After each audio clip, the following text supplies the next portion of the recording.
बहन और भाइयों, देश में जो कुछ हुआ उसे केवल चुनाव नहीं कह सकते।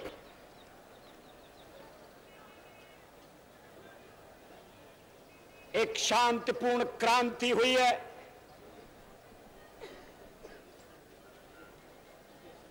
लोक शक्ति की लहर ने लोकतंत्र की हत्या करने वालों को इतिहास के कूड़ेदान में फेंक दिया है।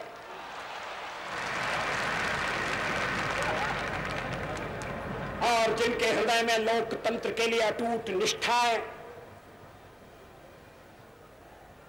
और जो सामाजिक समता और आर्थिक बराबरी में विश्वास करते हैं, उन्हें सेवा करने का मौका दिया है। दिल्ली की जनता के हम आभारी हैं, जिसने सारी सीटें कांग्रेस के हाथ से छीनकर जनता पार्टी को सौंप दी हैं।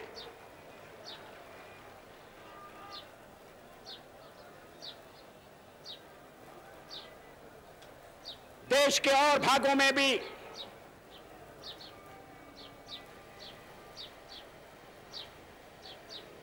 जनता ने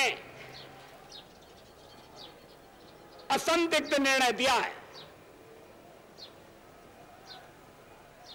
याद है आपको, चुनाव की सभाओं में मैं कहा करता था कि सत्तारूढ़ दल के मित्र हमें पूछते हैं हमारा प्रधानमंत्री कौन होगा, और कहते हैं कि उन्होंने खुद का प्रधानमंत्री तय कर लिया है और वो श्रीमती इंदिरा गांधी होंगी। मैं पूछा करता था, अगर रायबरेली से श्रीमती इंदिरा गांधी हार गई तो क्या होगा?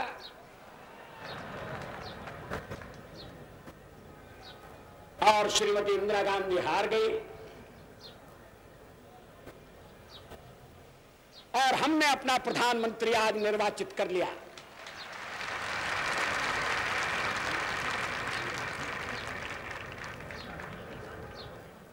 लेकिन जैसा हमने स्पष्ट किया था कि हमारी लड़ाई कुर्सी की लड़ाई नहीं है। लोकनायक जयप्रकाश नारायण कुर्सी के लिए जीवन की अंतिम घड़ियों में देश की परिक्रमा करते हुए नहीं घूमे। श्रीमती विजयलक्ष्मी पंडित को भी कुर्सी नहीं चाहिए थी। बाबू जगजीवन राम जी तो कुर्सी पर बैठे थे, उसका परित्याग करके लोकतंत्र की लड़ाई में मैदान में कूद पड़े। मोरारजी भाई के लिए भी लड़ाई सिद्धांतों की लड़ाई थी। हमें खुशी है कि जनता ने इस संघर्ष की गंभीरता को पहचाना और दो टूक फैसला दिया।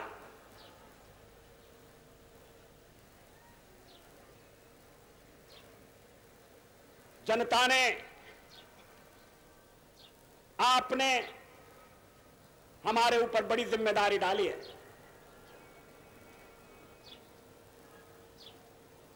हम परमात्मा से प्रार्थना करते हैं कि वो हमें शक्ति दे, हम अपने कर्तव्य का निर्वाह कर सकें और आपकी आशाओं और अपेक्षाओं के अनुरूप साबित हों। लेकिन जनता ने अपने ऊपर भी जिम्मेदारी ले ली है।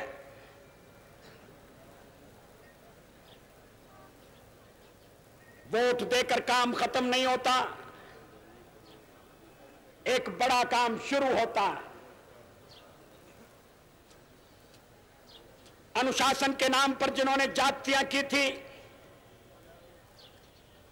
उनका तो सफाया हो गया,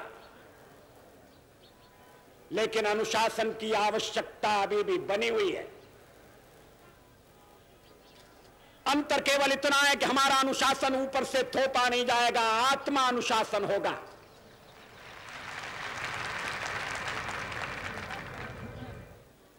जनता ने जो जागरूकता चुनाव में प्रकट की है, वही दिन प्रतिदिन के जीवन में उसे दिखानी होगी। समाज का कोई वर्ग इस आंधी से अछूता नहीं रहा है, चाहे बुद्धिजीवी हो, चाहे मजूर,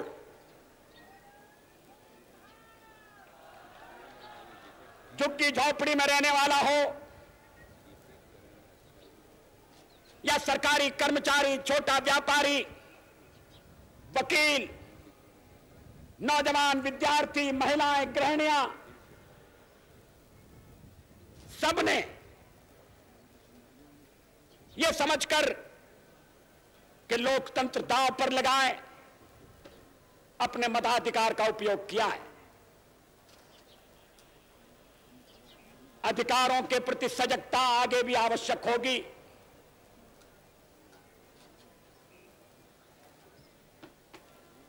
चुने हुए प्रतिनिधि गलत रास्ते पर न भटक जाएं,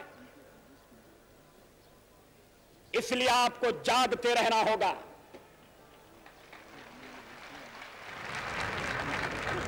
लेकिन हमें चुनने के बाद आप कहीं नींद में न सो जाएं, इसका भी आपको ख्याल रखना होगा।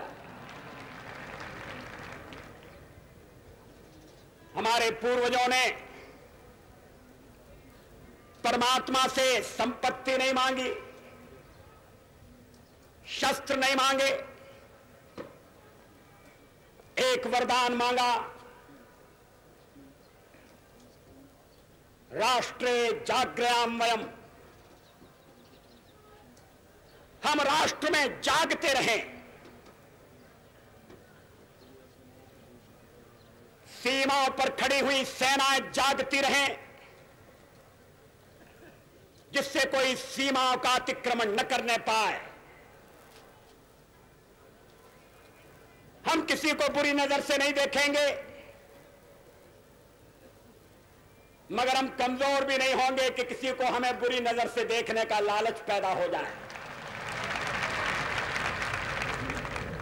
और इसलिए सीमा पर खड़ी हुई सेना जागे, सेना का संचालन करने वाले सेनापति जागें, सेनापतियों को नियुक्त करने वाले राजनीतिक नेता जागें, और राजनेताओं को बनाने और बिगाड़ने वाली भारत की 62 करोड़ जनता जागे।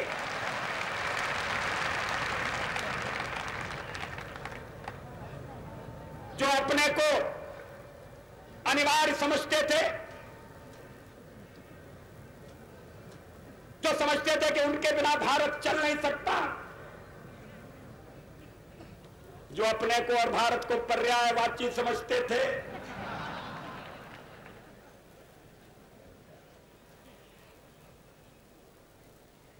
आज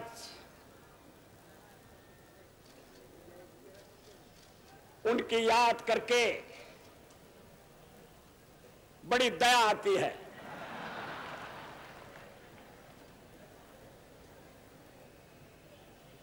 इंदिरा इज इंडिया,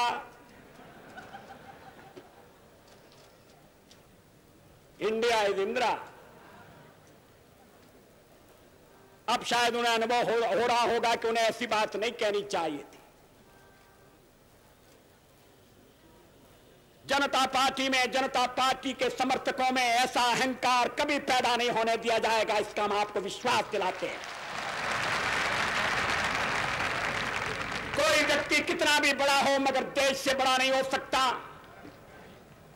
कोई दल कितना भी शक्तिशाली हो मगर 62 करोड़ जनता से अधिक शक्ति नहीं रख सकता। व्यक्ति आएंगे, चले जाएंगे, पार्टियां बनेंगी, बिगड़ेंगी, नई पार्टियां जन्मेंगी, सरकारें कायम होंगी, बदलेंगी, मगर कश्मीर से लेकर कन्याकुमारी तक फैला हुआ भारत अपनी सनातन संस्कृति के साथ आधुनिकता का वर्ण करने के लिए अमर काल तक इस तीर्थ यात्रा में चलता रहेगा। हम उस महान भारत की संतति हैं। आज सवेरे बापू की समाधि पर हमने उन आदर्शों के लिए अपने को समर्पित किया जिनके लिए बापू जन्मे, जिए और अंत में शहादत को प्राप्त हुए। हम आश्वासन दिलाना चाहते हैं कि देश में भाईचारे की जो नई राजनीति शुरू हुई है उसमें किसी तरह का खलल नहीं डालने दिया जाएगा। भाई को भाई से बांटने की किसी भी चाल को सफल नहीं होने दिया जाएगा। हिंदू, मुसलमान, सिख, ईसाई, पारसी, बौद्ध, जैन, अलग अलग मतावलंबी अपने अपने उपासना के रास्तों पर चलते हुए एक दूसरे के साथ आदर का भाव बरतते हुए इस देश के निर्माण में अपना योगदान देंगे। किसी भी प्रदेश के साथ भी भेदभाव नहीं किया जाएगा।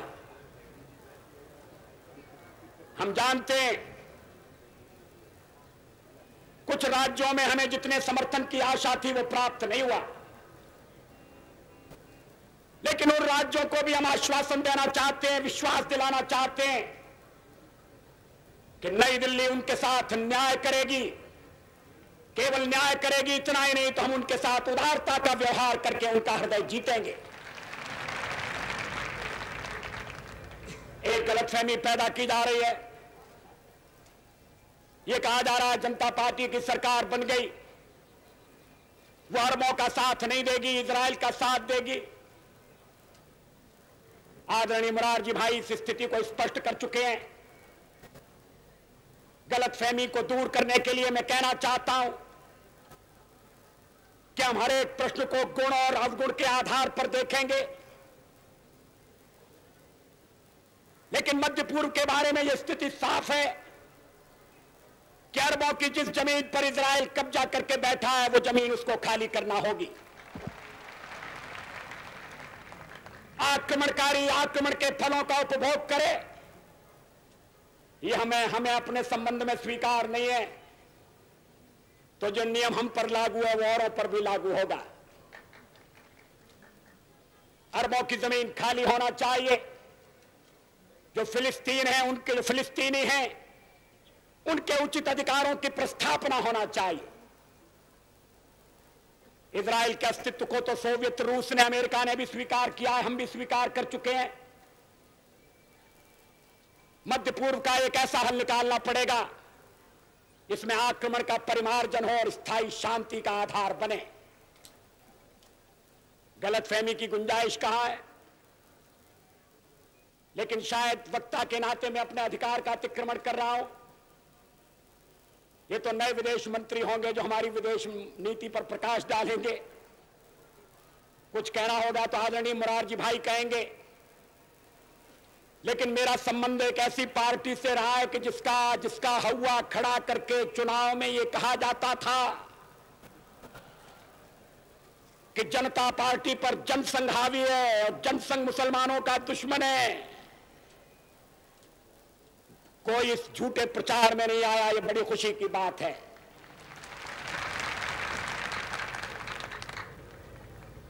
लोग इस खेल को समझ गए। जनता ने यह भी देखा कि भारतीय जनसंघ अपना अस्तित्व समाप्त करके अब जनता पार्टी में मिल गया है। हमारे कुछ मित्र थे पुराने जो रात में उनके साथ हो गए और वो अच्छे हो गए, वो दूध के धुले हो गए। तो क्या सत्तारूढ़ दल कोई ऐसा कुंभ है कि उसमें गोमती में जो गोता लगाएगा वो पवित्र निकल कर आएगा? सत्तारूढ़ दल मुझे नहीं कहना चाहिए क्योंकि सत्तारूढ़ दल हम है और विरोधी दल वो है, मगर पुरानी आदत जाते जाते जाएगी। तो मैंने कहा था कि प्रयाग में तो 2 नदियां मिलती है और तीसरी दिखाई नहीं देती, मगर जनता पार्टी में तो 4 बड़ी नदियों का संगम है। ये तो महातीर्थ है। राष्ट्र जीवन के सारे कलुष को, कलमश को ये धारा धोकर बहा देगी और एक शक्तिशाली, समृद्धिशाली, आधुनिक मगर प्राचीन काल की अच्छी बातों से जुड़े हुए भारत का निर्माण करेगी। लोकतंत्र में हमारी निष्ठा है, सर्वधर्म समभाव के आदर्श को लेकर हम बढ़ रहे हैं और जनता पार्टी ने समाजवाद को भी अंगीकृत किया है। ये ठीक है, हमारे समाजवाद में शक्ति का केंद्रीकरण नहीं होगा, विकेंद्रीकरण होगा। सत्ता जनता के हाथों में बटेगी, राज्य को एक दैत्य का रूप नहीं लेने दिया जाएगा, व्यक्ति की स्वाधीनता रहेगी। मगर हम समाजवाद के आदर्श से बंधे हुए हैं, उसको स्वीकार कर चुके हैं और इनकी पूर्ति के लिए हमें आपका भविष्य में सहयोग चाहिए। फिर मैं दोहराता हूं, जागते रहिए। जागरण जीवन का मंत्र है, जागरण लोकतंत्र की सफलता की गारंटी है। विजय की इस घड़ी में बड़ी विनम्रता के साथ बदले की सारी भावना छोड़कर, जो हमारे कल तक साथ नहीं थे उनको भी अपने साथ जोड़कर हम राष्ट्र के निर्माण में जुड़ जाएं, इसी बात की आवश्यकता है। धन्यवाद।